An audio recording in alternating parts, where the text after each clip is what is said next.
Hello, everyone. Welcome to a Role Model Rebels Masterclass.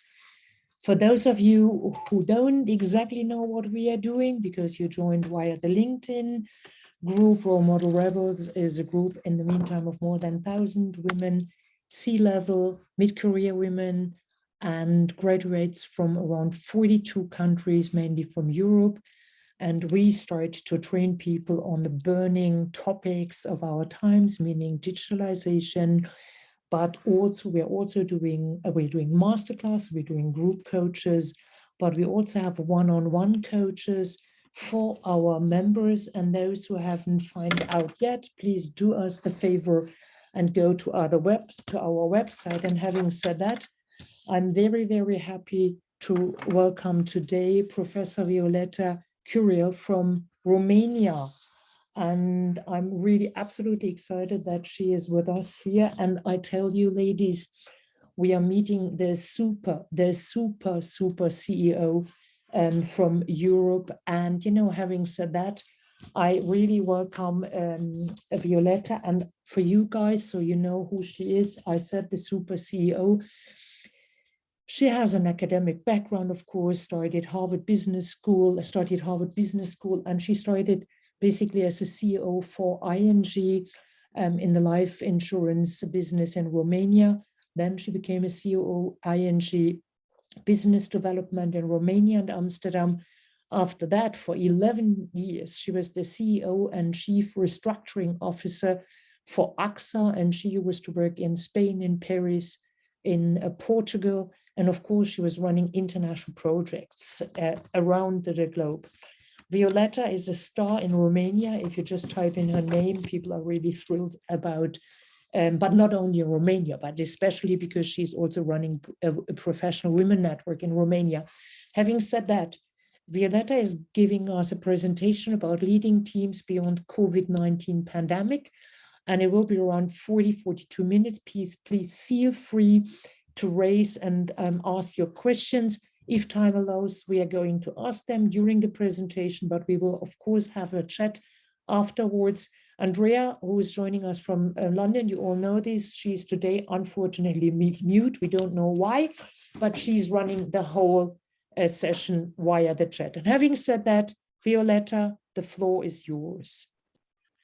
Good afternoon, and Petra, thank you very much for the overwhelming presentation you made about me. And I'm very honored and pleased in the same time to have this presentation to the community of Role Model Rebels. And in the same time, I'm also happy to see that we have some compatriots from my country, Monica, and I've seen another Romanian name, Horia Livezanu. I don't know him in person, and Vadim. So that's great to see that we have also Romanian people attending the interesting sessions which you run in this project.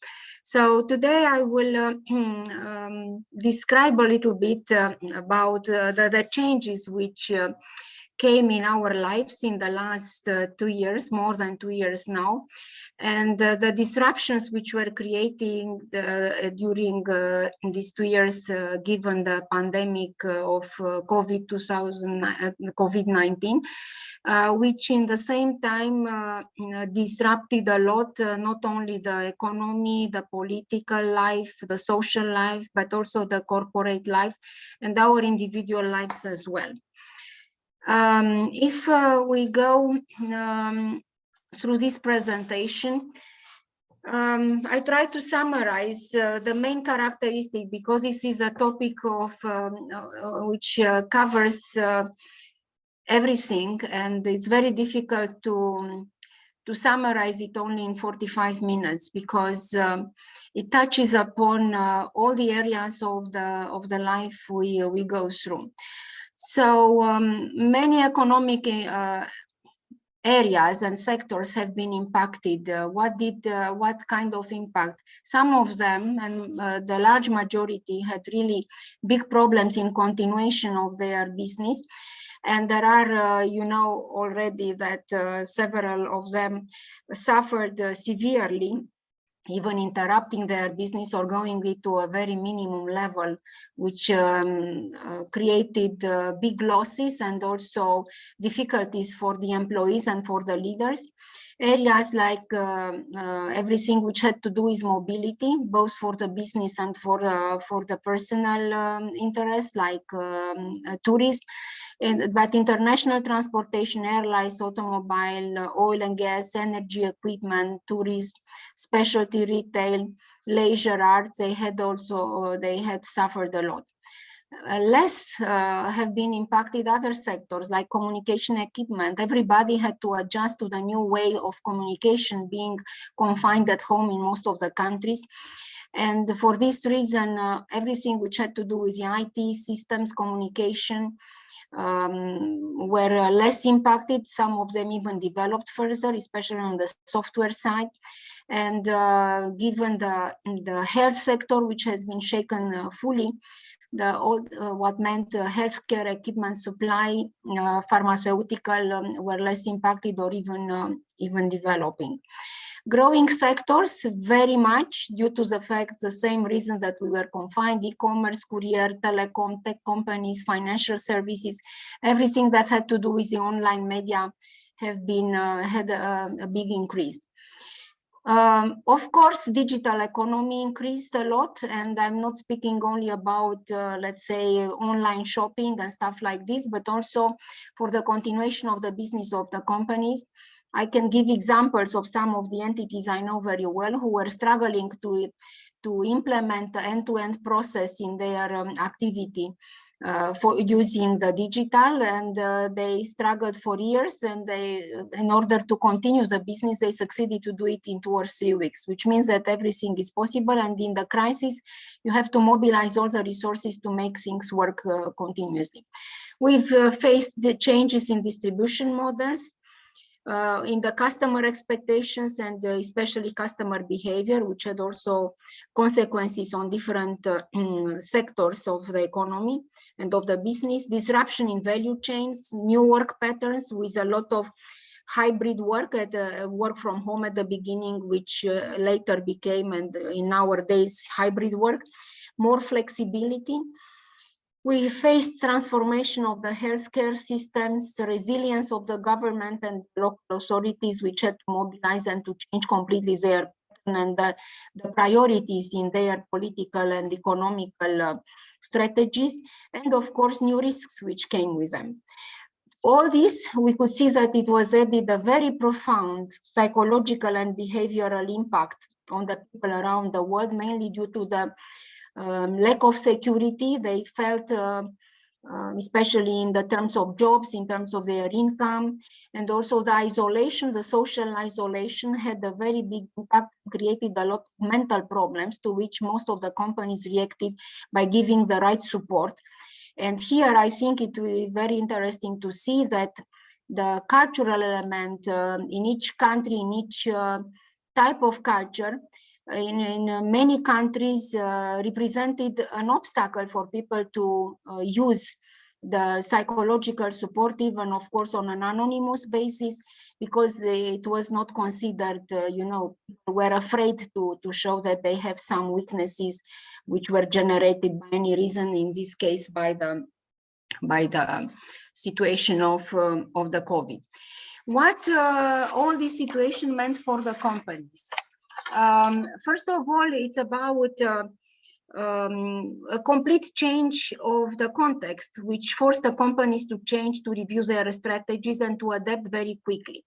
These priorities, which initially have been set in their strategic plans and the business plan, had to be adjusted. And all the companies put on the first priority the safety of the employees and their security. Also, of course, business had to continue, depending, of course, of the sector, but in the same time, depending on the leadership as well. They were looking to the operational and financial efficiency and keeping their promises to the customers and to shareholders. From my experience, I could see that in spite of all these changes of the conditions and environment, or in spite of this absolutely unique and unprecedented disruption caused by the pandemic crisis, The companies did not allow the groups, especially I'm speaking more about the multinational companies, they did not allow to change the initial targets which were set for the year, which represented an extra mobilization of all the forces of the employees, and of course under the leadership of the CEOs or the board of directors, but mainly on the executive management. They succeeded to continue, and luckily, I don't know, I was in a sector in which it worked very well, even with digital and with the limited interaction with the customer, so the targets could have been achieved. So everybody had to change the business models to go more on digital, not only in relationship with the customer, but also in terms of processes, internal processes. We could see very big shifts in distribution, in the expectations of the customers. More efficiency was requested. To maintain your business and to retain the clients, to attract new one, need to be closer to the customers and be more proactive, try to anticipate the customer needs and respond to them before they were really asking for something different. New work patterns and also the new risks, and one of the biggest one, which also needed a lot of investment and developments, was related to the cyber risk, and we can see today that this is one of the biggest which is facing the society. I'm not speaking only about companies, but the society with all its experts. What happened to the customers? We see that also customers had a different behavior because it is a different context. We could see reversible shifts in consumer needs. They ask for different things and type of services from the companies. They have a different consumer behavior, especially in terms of purchase. So that's why retail was very much impacted in the physical format with a brick and mortar, and online commerce increased many folds, which had also an impact on other areas which were supposed to support the growth of the online business. For instance, courier services, which in our country, in Romania, for instance, it increased like 6, 7, 8 folds compared to the situation which was before the pandemic. Value for money was extremely important as one of the main focuses of the customers, because many of them felt the insecurity of their jobs. Digital solution, more personalized communication and new products.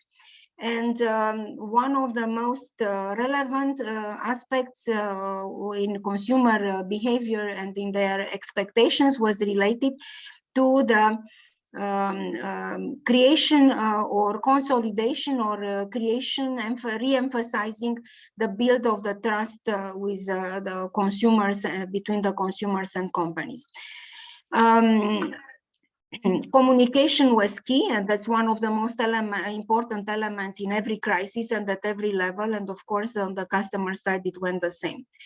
Now, after we've seen what happened with the economy, what happened with companies, with the customers, let's see what happened to the employees. We see that Accenture designed this new model, which represents the type of needs which the customers have, especially during the crisis. And you know very well that we have, let's say, the Maslow pyramid with the level of type of needs of the individuals. And now during the crisis, this seems to be the most relevant. As I said, it's created by Accenture, where they use 3 levels. It's about the physical needs, which are the needs for people to feel secure and safe. It's about the mental needs to create a psychological resilience and the possibility to recover after the shock and anxiety and even depression during the COVID, which was a long period of time, quite long. And relational needs, which refers to the needs of connecting to the people and the sense of belonging. Each of them has a different size, if I may say it like this. Especially if the physical needs more or less can be covered, maybe not at the same level or in a different way than before, on the mental and relationship part, very, very big attention has to be put in it, because it may create some long-term effects which can be very difficult to be recovered, and to rebring the population, the people who are impacted by this, to good normality, to make them function properly, and to eliminate all the stress which came with this period of time. So for this reason, all the companies consider like top priority during the COVID, just immediately after it, the governmental measures have been taken to confinement, to close down, lock down all the activities, was the first priority. So priority meant, first of all, to work from home, to stay home, to take care of themselves with more communication, with more flexibility, to make sure that they feel secure. And for instance, at the company for which I worked during the COVID pandemic, every type of restructuring or reorganization of the companies which was in process at that moment was frozen. And I know other companies who did the same, exactly to maintain and to help people, not to eliminate every fear, which is a very human sentiment feeling, especially during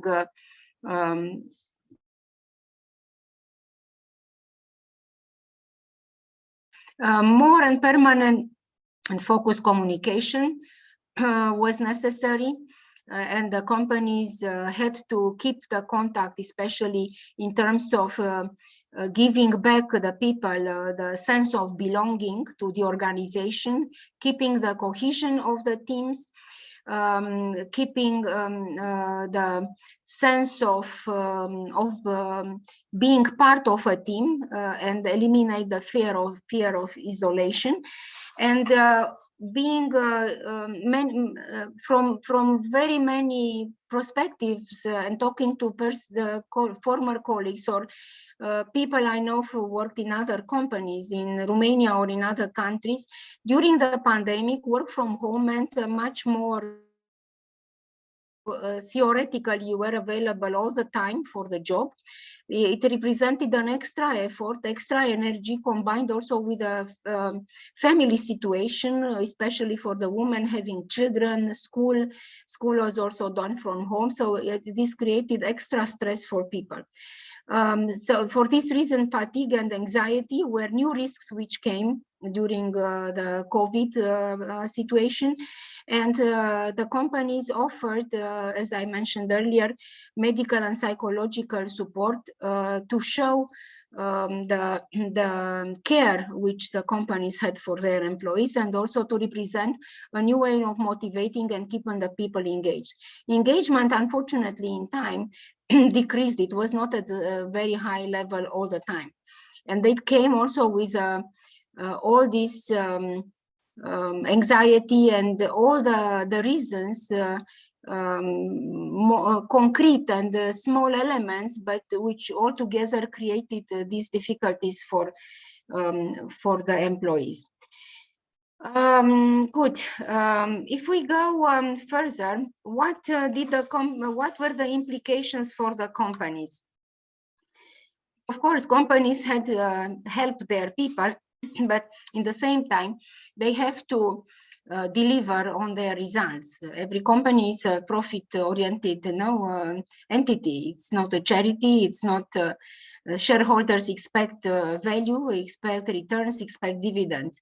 So even if more human part in leadership and in the approach of the companies became more obvious, in the same time, we should not forget that the main scope of every entity, every commercial driven company organization is to get performance and profit and dividends for the shareholders, to show the implementation of the strategy in a successful manner. So out of the crisis, there are also opportunities always. In spite of all the difficulties and new challenges which come on the way, there are also opportunities for reinventing, for differentiation and for being unique. And the companies mobilize their efforts and resources to respond from strategic point of view, both for the medium and long term, after setting and making sure that on the short term measures have been well implemented, did not create any kind of strong disruption to impact the medium and the longer term. So they had to identify, review, and invent new revenue streams in the same time to become more efficient, to find all the ways to reduce the costs, the expenses. And that in order to maintain as much as possible the initial targets for the profit. Focusing on efficiency, review all the processes, creating new operation model, or just reviewing and revisiting the existing ones, growing productivity. In this respect, all the technology has a very, very big impact, and digital transformation lead to digital enterprise, and implementation of all these new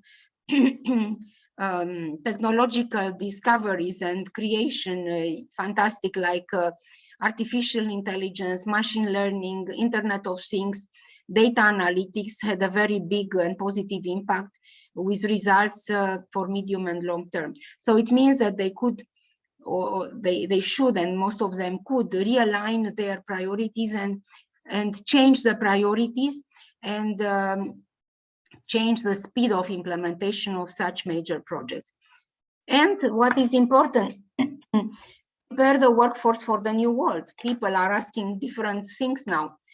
They want to have a different type of work with a different type of life. And I think that all these crises which came now showed was a kind of reset of all the priorities for individuals, and also for the company and for the society as well, and creating new model of life, new model of business, and new model of function of everything, of society, of the governments, of the social systems, health systems, the way in which we look at life, and so on. So for the companies, it is extremely important to prepare the company for the future and to adjust the culture to what and the employees for the new and the future reality.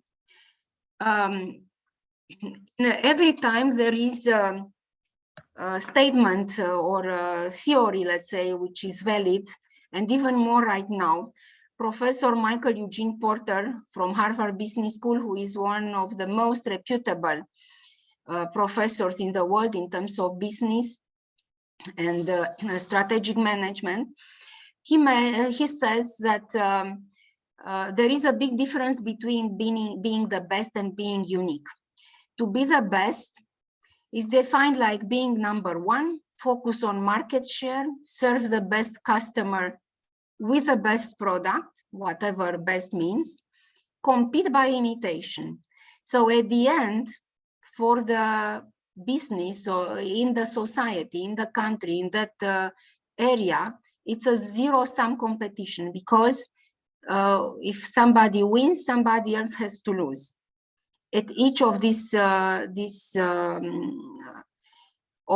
the elements I just mentioned.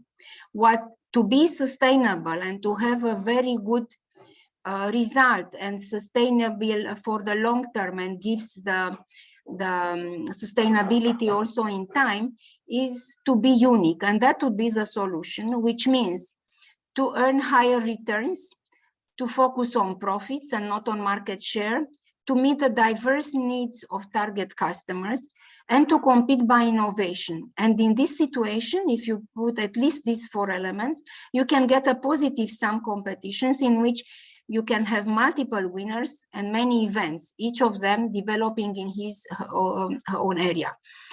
I will just focus on one indicator from here, but we can choose any you prefer. Focus on market share. Market share is not difficult to get, but you have to put a lot of money. If you do not do it wisely, with, let's say, market share with profitable growth, because getting market share means growth. If the growth is not profitable, you can lose it immediately and you can back easily in the bankruptcy. If you focus on profit, it means you look both to the revenue side and also to the expenses side, and it means more efficiency.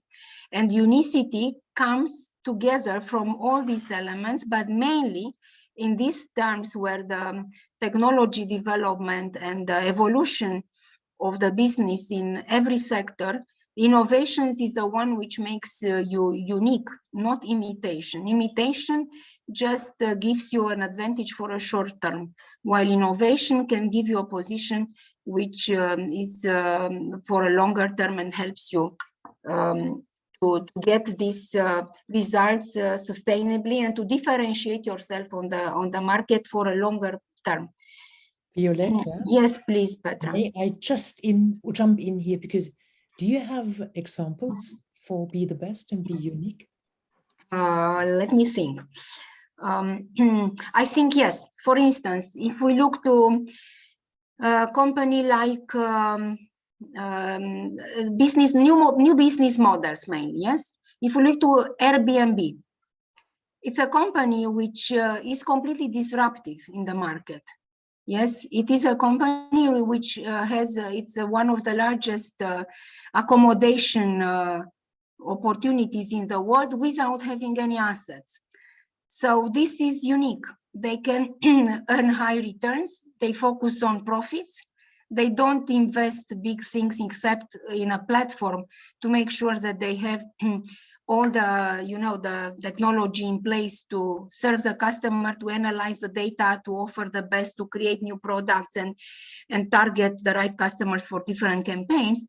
And they meet diverse needs of the customers for different prices, different locations, different levels, and to compete by innovation. This is a very innovative concept. Okay. You have the same Uber, for instance, yes? So all those companies were just like unicorns. Yes. Okay. Yes. I just only wanted to have a short explanation here. Sorry, go ahead. Yes. Okay.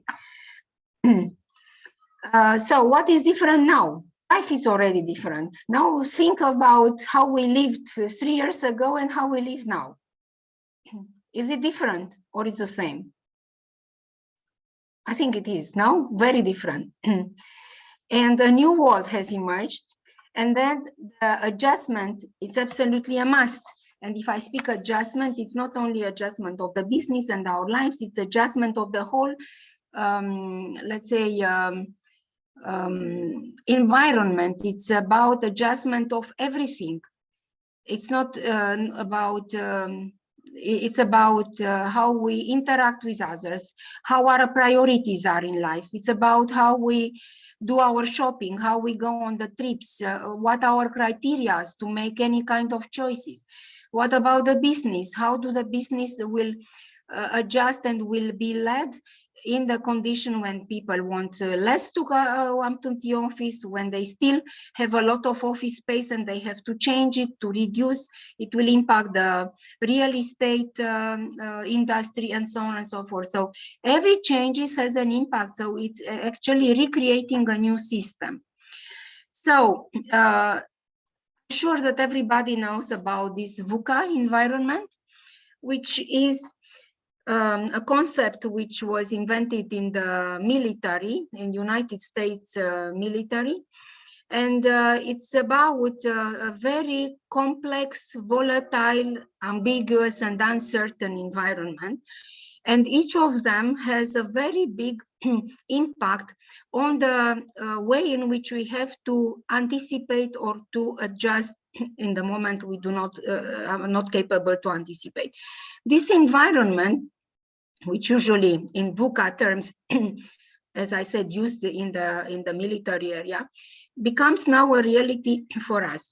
Unfortunately, it came with this, I'm sorry, with this strong disruption caused by the pandemic. But if you see what happened since, first of all, we are not settled as a society, as an economy, as business. We have a lot of changes at the global level. We have the war now in Ukraine, which is also a disruption, and you see already the impact on the inflation, on the prices of different key products which were imported from Ukraine or Russia, like gas, coal, sunflower, cereals, and so on, which has a cascading impact on every other economy, and including on our own pockets. Yeah, energy price increased, and the bread price will increase, the oil price, edible oil will increase already, and so on and so forth. So the traditional business models are already outdated. So companies have to take the risk to reinvent their business models. How will they do to adjust to what it has right now? So effective leadership in business now, it's paramount. And uncertain times like we are living now call for great leadership and for strong and effective leaders. The nature of leadership is evolving and needs to navigate complex situations and to be more adaptive. The leadership styles which were until 2020 will not work and do not work already anymore. So now what happens? We have to go through a new process and a new thinking, and the new leaders have different traits right now, should have, if they want to be in the same positions and to get the authority and respect of their teams and the engagement and motivation of the people. So the authoritarian style, it's not working anymore. It has to go more to trust and to more participative leadership style. From hierarchy, we have to go more to networking and to working together. From decision-making has to be made together with more team members, not on an individual basis or with a very small team. So to create, to inspire the team. And I think that many leaders in the world of today, and we have very, very many examples, very many very good, but some of them not so good, in which power is considered like a very personal attribute. You know, I never believe in this kind of power. Power, it's something so temporary, and not everybody understands this. If you really want to get your authority and respect in front of your people, it's about who you are as a person, not who you are in that job, because that job goes away. Yeah, at one moment, nobody's there forever. And people have to understand, and the leaders, that they have to have more self-awareness and a little bit of humbleness to show their vulnerability to their teams, because they are also human beings. They are not super people. And at least this is my very personal opinion. I don't know if everybody agrees, but nobody can change my views about this. So in this situation, what are the challenges of the leaders of today? So first, new business models, what I just described. If you don't differentiate, if you don't become unique, you become irrelevant in a short run. If you want to survive and to be different, you need to be unique, and you need to develop and to innovate. Innovation is one of the key drivers, not only of growth, but it's a key driver for survival. And I'm not speaking about new products. It's about the way of communication. It's about the quality of service. It's about using technology. It's about making life easier for everybody.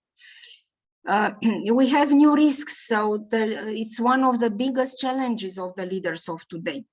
Cyber risk, perhaps new pandemics will come. Well, you know that Bill Gates mentioned several years ago that will be about more pandemics. So we are on the first, hopefully will be the last, but nobody knows. So we have to be prepared for this as well. Climate change, which is one of the key topics which is discussed for years at the global level in all the World Economic Forum, climate agreement, Paris, the country levels and so on, and geopolitical instability. And if we look to this last part, geopolitical instability, unfortunately, becomes bigger and bigger. And the last events of this year prove it. Building capabilities to lead remote teams. It's another challenge of the leaders. How to drive and to increase engagement. Working from home and the sense of isolation for people. led to decrease of this engagement and the sense of belonging. There are many companies who organize on a quarterly basis or twice a year some so-called mood surveys in which they measure how people feel towards the company, towards the team, towards themselves, what are the stress elements, how do they feel, what do they expect from their leaders and so on. And I think this is a very good barometer, but it's not only to follow to see what happens, what is the mood, but it's important what you do with the results and how you make sure that the key, that you keep the people motivated and engaged, and they feel part of a company, and they understand and they know the vision. One of the elements which I would like to stress is that perhaps I will say it a little bit later again, it's about the importance of communication during the crisis times. Being very close to the people and being very transparent, open and honest in communication, it's one of the key elements to have good performance, especially given this lack of physical contact, of social contacts. People need to be repeated the same message, to tell them more and again and again and again. This type of communication is only helping. It does not hurt. People don't get bored about hearing the same things. But of course, everything which is communicated has to happen. Then prioritize flexibility, team cohesion, attract and retain talent, sustaining sales, create safe environments for employees.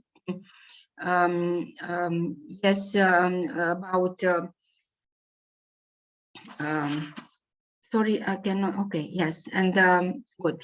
And now I would like to ask you from the audience, what is your view? That what should be the ingredients of leadership success in this VUCA environment? And I would like to hear what are your views about it. If there is anybody who would like to share with us. Evelyn, I think you had some great ideas. If you could jump in here. Oh, about leadership, but I'm not a team leader myself. I have to say that already before COVID, I was working in digital teams. So for me, it's in fact not so much a change. What I see now is that, in fact, the psychological safety where everybody is, is a little bit a victim of. They don't work enough on that. So most of the businesses, they stay in. We're in transactional society, and we want to get an outcome, and most of the motivation, if you look at learning, but also in with employees, if you look at the motivation, they think in a transactional way, and that is motivation is like conditioning, the dog of Pavlov. But that's only part for 61%. The rest of it is relational positioning. Relational positioning is the way how an individual can orientate it or position himself in the group. So he has to, or she has to do some self-reflection, and then making relationships with other members of the group. Relationships, when I say relationships, I don't mean connections. Connections doesn't work. We can have a large network, but never get outcomes. So relationship is really a commitment between people. And normally on the work floor, most of the companies on the work floor, people had that, but suddenly they were isolated at home, so they couldn't work anymore on their relational positioning. They don't know where what they can give to the group, what they can get from the group in that situation. And companies doesn't think about that, how they can solve this. I think they are still leaders, but also general. Of course, you have to make money as a business, but they're still thinking too much in a transactional way to the outcomes. And if you only look at the outcomes and you say, yeah, now a lot of people, I heard it also, the word has fallen also, trust. Trust doesn't lead to outcomes. Trust is easily used these days, but you have to think, look at yourself. When do you trust somebody? That is when you have done something with that person. And most of the time we talk already about trust before we have even spoken with people. So there's a lot of things that are, that are going behind: motivation, relationships. They are as old as the street, but we don't incorporate them in the new way of working. And that's a problem, I think. And it's not easy also for the leaders. It's not easy, of course. And now they are saying that the leaders has to be more a servant leader, more empathy. Yeah, but a leader, he also has to, or she also has to give it a direction. You need both, so you need to find the balance. So there's a lot of evolutions going in society and going into the companies, but we're still looking.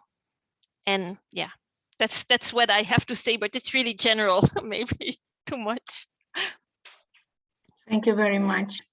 Any other views? Thank you very much, Evelyn. Yes, Evelyn, thank you very much. What I think is, I do have a question, because you were thinking about ingredients, leadership, and VUCA environment. What I have experienced so far, and I don't know how we can change this, what I do see after 2.5 years with this pandemic, we do have, in a way, the same old conservative strategies and conservative structures. What you can't hear you. Okay. Do you hear me now? Yeah, yes. Okay, now. well, we obviously have a problem today here, or with this sound. However, and Violeta, what I think is, we see that hundreds of companies, they do the same they have done before. They have the same structures, they have the same strategies. The only thing they change it, they do it with digital tools. But what I have seen so far, there's hardly any company beside these unicorns who really started from scratch, who really changed their business model with regard to become a leader of tomorrow. And I don't know whether you have any examples where you would say, well, this is really a role model when it comes to how to run a company in 2022. Okay, I understand very well what you say. Well, I don't want to be subjective, but my experience during the COVID was with AXA when I was based in Madrid. And I can tell you that, in my view, the way in which AXA managed this crisis with in respect of the people and also getting the results was outstanding. By the way, AXA for this just recently as a group got a big award in France at the group level for the way in which they took care of the people and also met their financial targets. And there were some structural changes, and the very strong communication. I also had a podcast, if you are interested, I can send it to you, about every measures which was taken in respect of reviewing, let's say, or reviewing the way in which the business is done. One, if we look to the measures directly related to the business, every company, so strictly on the business side, they had to put a lot of effort in digital processes. The companies who really had digital end-to-end process implemented, they exceeded their targets.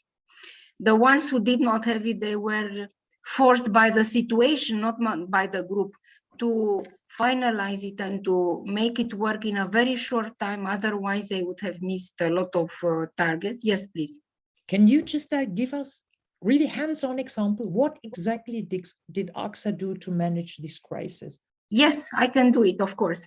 So this is what I'm saying now, that's on the business side. Then also they asked all the entities to review their business plan and to find all the possible ways to reduce their expenses, because, you know, some of the things were reduced. For instance, stopping travel was a big expense, so there was a big saving because as a global group, the trips were part of our normal life, hotels, air tickets, and so on and so forth.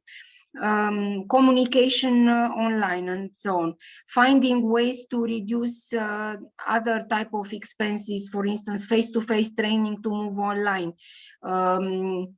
I don't know, marketing budget were reviewed and so on. So every way to reduce, to find new revenue streams and to reduce the expenses. In terms of people, there were in keeping the motivation and the engagement.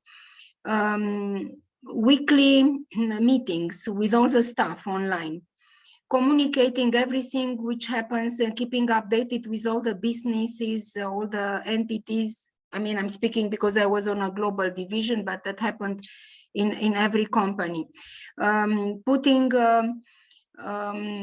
let's say, informal meetings, like having a coffee or with a team or a small group, cross teams, not only in the same departments.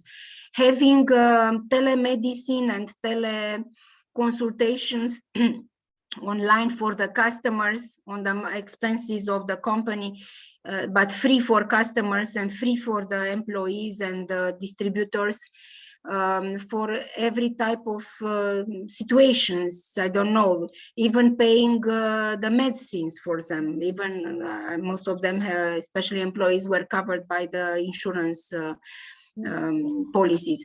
Then we had trainings on, everybody could make a choice of training, every foreign language. They were offered 4 or 5 foreign languages online. Psychological support online, yoga courses for the mothers with the kids online, dancing courses online. So everything to keep people engaged and to let's say, not to feel isolated by the situation in which they were, especially that, as I mentioned, there were many young people with families, with children at home, and made their life even more difficult. In the same time, there were, so we all did not travel for a very long time. They were completely forbidden. And we had also meetings between entities just to keep us updated each other, and formally and informally, reviewing the strategic plans and so on. But in terms of the safety and security of the people, that was by far the first priority for AXA. And I think it was a super example of exceptional approach by the leadership of the group. Thank you very much. I guess they still keep this even after. Yes, they do. But you know, I have seen you still have 2 or 3 slides. I didn't want to interrupt you, and maybe you can have 2 more slides and then 2 more slides, and then we can have a final discussion. 3. Okay, good. Actually, I have 3.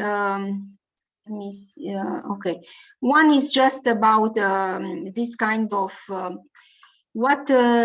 it's a research based on the survey made by a company, DDI, about COVID, where they say what kind of leaders they need different skills to navigate through this crisis and recovery after the crisis.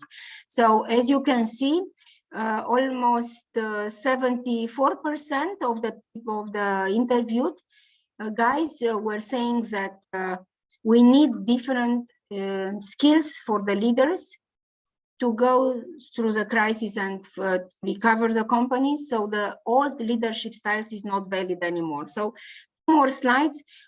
How can we live in the new normal? First of all, I think that the new normal is already normal. It's like, don't know if it is new already. I mean, it's gone new. It is as it is.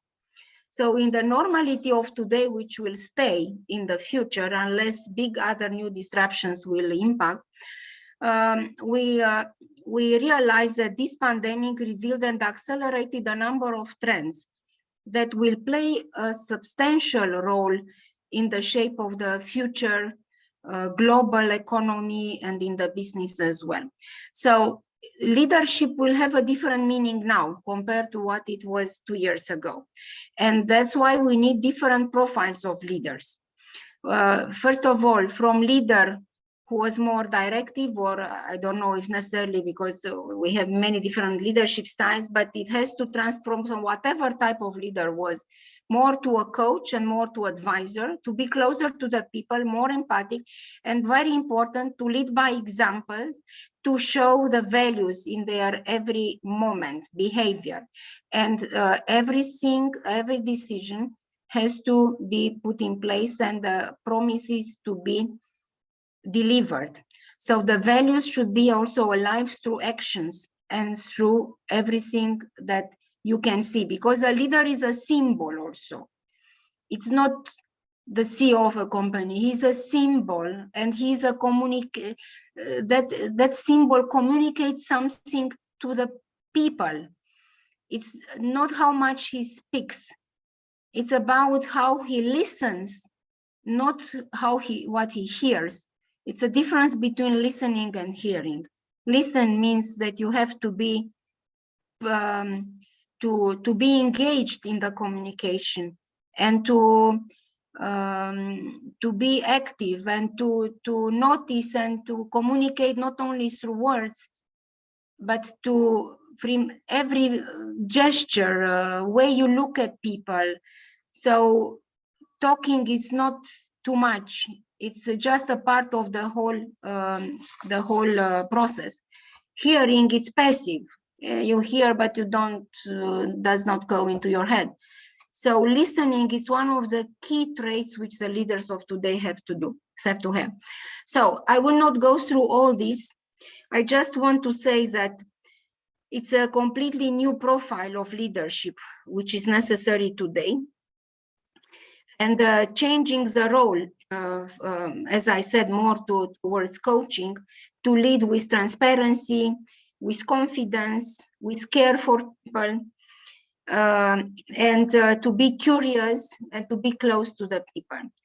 You know, I think everybody knows about that so-called Great Resignation, which took place in the United States, and it's a phenomenon at the global level, of course, with different levels of severity in different markets. But why does it happen? People don't want to go back to the models which were before and which some companies are still asking and believe that they can go back to what it was. No, and people prefer to leave. And the generation of today, young people who are in work, who have jobs, do not have the same mentality like the ones who are 20 years older or 30 years older. The flexibility and the balance of their work life and their priorities are very different than there were for people of my generation, for example. It has to do also a lot with the context, with the society, with the economy, with the opportunities, with the values. It's about the culture, the education they receive, but things are completely different. And many years ago, in 2006, I listened to a very interesting presentation in which Microsoft, where I had a project there, and we had a workshop, and the guy came and made a presentation in which he said that we need to be prepared for the future, that we will be very difficult to attract and to retain talents, because people will not stay long in one job. And it's not about one job in one company. So when you hire somebody, you start to pay him salary, but he will start delivering after, I don't know, 6 months, 1 year, depends on the job. And after 1 year and a half, the guy leaves because he's bored, he doesn't like the culture, the purpose, and so on and so forth.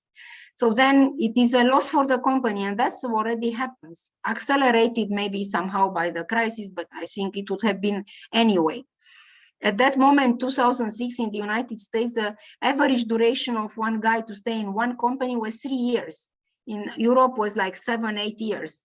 And in Asia was much longer. Now this term is much smaller in all the countries. This is my last slide, where I would like again to mention that people, especially young, but not only, want a meaning for their lives and work, and they are looking for purpose, and they want to know if the purpose is identified of themselves with the company for which they work. They look much more to sustainability, to climate change. They don't care that much about profit and the shareholders' interests. They want a different type of balance. Also, they want to change mentality in terms of the shareholders, and the investors, analysts already understand this, and they put a lot of pressure on corporate responsibility, ESG, and so on. So the research shows that also the companies where the purpose is very clear and the people can identify themselves with the company purpose, these are they outperform much better than, they outperform the companies who lack it. And the priority and the source of competitive advantage becomes this purpose and clarity of the vision and the quality of the leadership. So leading by example, I think it's extremely important. And having together all these elements, which I just mentioned here about empathy and what it means, how it's translated in the daily behavior, I think are very important traits for the leadership of today and of tomorrow. And they will be like this for a long time.